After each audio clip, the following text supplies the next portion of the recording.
After 49 years, 5 months, and 3 days, the horror of Roe versus Wade in this country is over. Thanks be to God. How long we prayed for this day, and how many of us never thought we would see this day in our lifetime. Glory and praise to God that we've lived to see it. But what a terrible cost.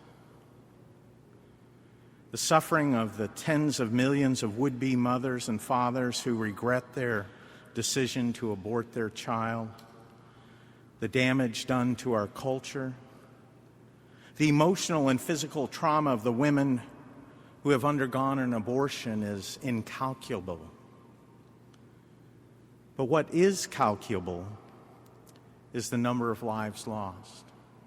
63 million children who were never given a chance at life. And this, by the way, is 48 times more than the 1.3 million soldiers who have sacrificed their lives in defending our country since the founding of our nation 245 years ago. Perhaps to quote Winston Churchill, we are witnessing in our country not the beginning of the end of the culture of death. Would that that were so. But rather the end of the beginning.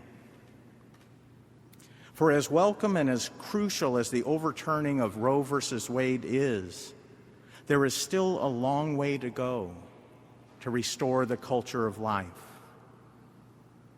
This battle has always been about hearts and minds, and hearts and minds are won not in a courtroom, but one precious person at a time.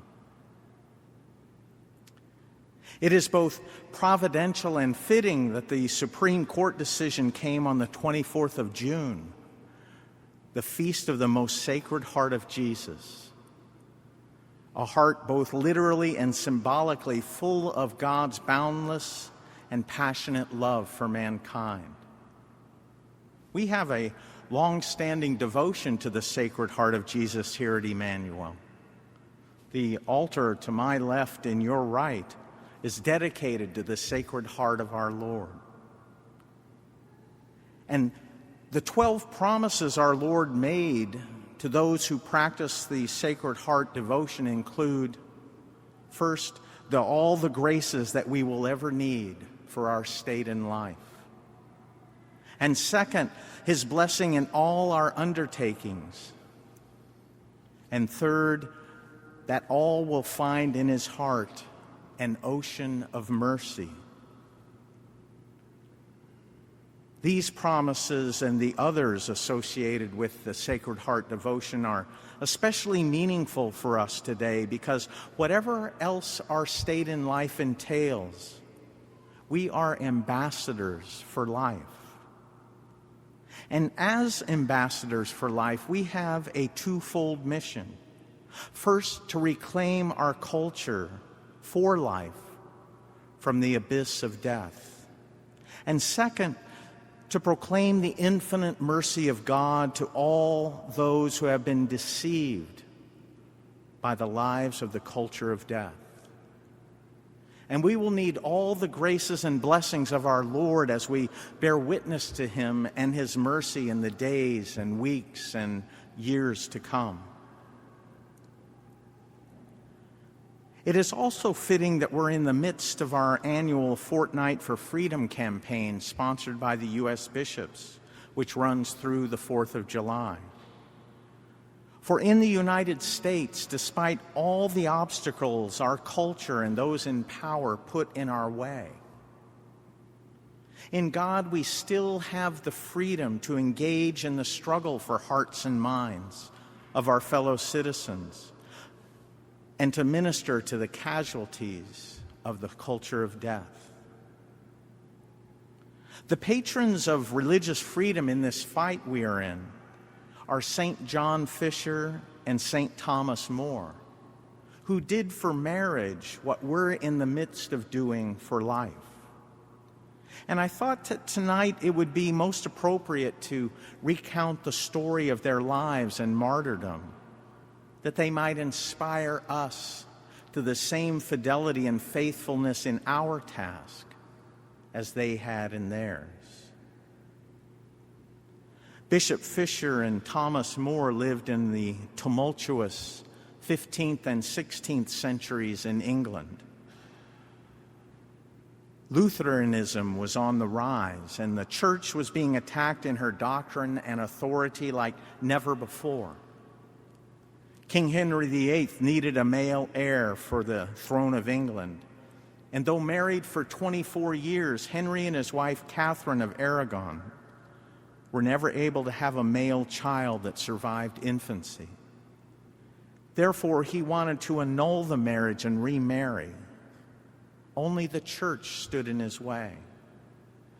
But the marriage between Henry and Catherine was valid, and the Pope could not, would be a better way to put it, separate what God had joined together. When Henry tried to divorce Catherine, Bishop Fisher became the Queen's chief supporter.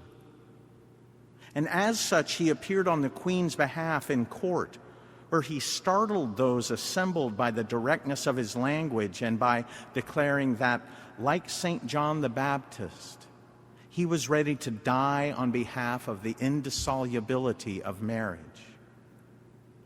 Henry, upon hearing this, grew so enraged that he composed a long letter written in Latin to the court in answer to the bishop's speech.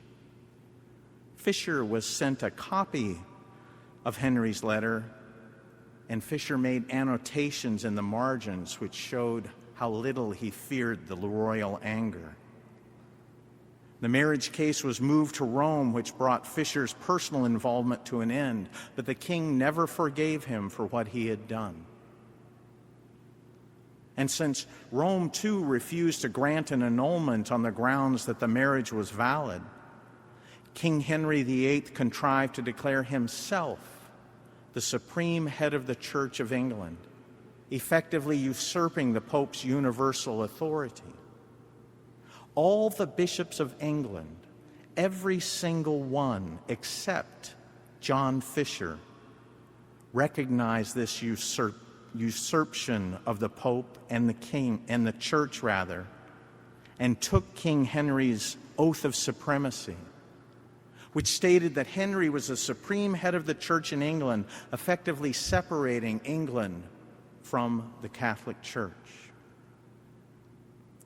In addition to being a bishop, John Fisher was also an academic and served as chancellor of the University of Cambridge.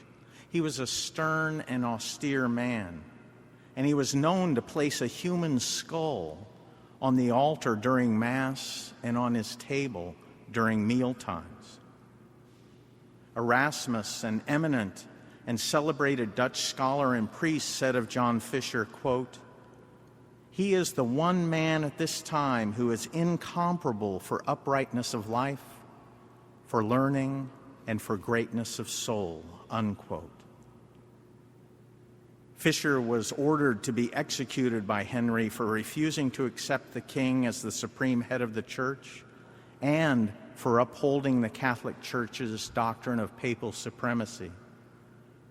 To try and prevent his execution, the Pope declared him a cardinal shortly before his death, but he was executed by beheading anyway on June 22nd, 1535.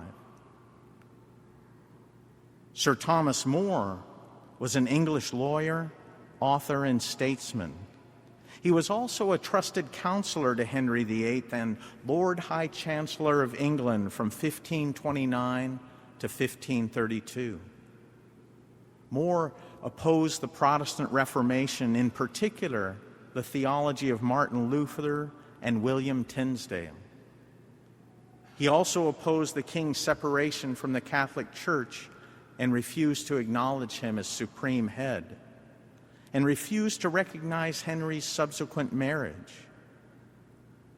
Thomas More's story has been wonderfully retold in a 1966 movie called A Man for All Seasons, which is based on a play of the same name.